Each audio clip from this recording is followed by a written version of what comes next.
Hi friends, Iran போர் தொடங்கியதுக்கப்புறம் first டைமாக Hindustan copper ஏற ஆரம்பிச்சிருக்கு.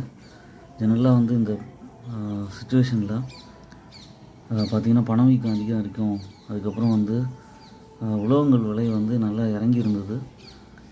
மெயினாக வேர்ல்டு லெவலில் எல்லா உலோகங்களோட விலையும் இறங்குனுச்சு. மெயினாக அலுமினியம், தங்கம், சில்வர், காப்பர் எல்லாமே இறங்கி இருந்தது. இப்போ கொஞ்சம் பார்த்திங்கன்னா சண்டை ஒரு மாதிரி டெம்பரரியாக ஸ்டாப் பண்ணியிருக்க சுச்சுவேஷனில் நிறைய இடங்களில்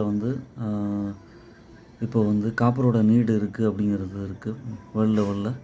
மெயினாக சைனா, லண்டன், இந்தியா இதோட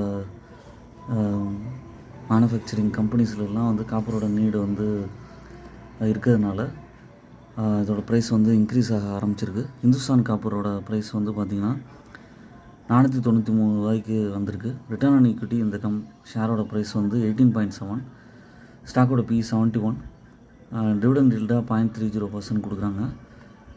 இந்த கம்பெனியோட ஷேர் ப்ரைஸ் ஒரு பிப்ரவரி ஸ்டார்டிங்லலாம் பார்த்திங்கன்னா ஒரு 750 ருபீஸில் இருந்தது. வேர்ல்டு லெவலில் இருக்கிற வார் சுச்சுவேஷன், அப்புறம் ப்ரெஷர், அப்புறம் பேனிக் செல்லிங், அதனால் ஏன்னா ஓவர் பாட் ஜோனுக்கு போயிடுச்சு.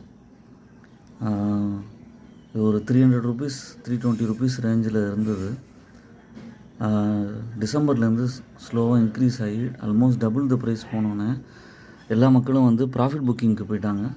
அதுவும் ஒன் ஆஃப் த ரீசன் ஆகிடுச்சு. இப்போ மறுபடியும் ஸ்லோவாக ஏற ஆரம்பிச்சிருக்கு. இதோட ப்ளஸ் பாயிண்ட் பார்த்திங்கன்னா debt free company, healthy dividend pay ஒரு 30% கொடுக்குறாங்க. சேல்ஸ் க்ரோத், ப்ராஃபிட் க்ரோத்லாம் கன்சிஸ்டண்ட்டாக நல்லாவே இருக்குது. லாங் டேர்முக்கு ஏற்ற ஸ்டாக்கு. இறக்கங்கள் வரும்போது அக்யூமுலேட் பண்ணுங்கள், உங்களுக்கு நல்ல ரிட்டர்ன் கிடைக்க வாய்ப்பு இருக்குது.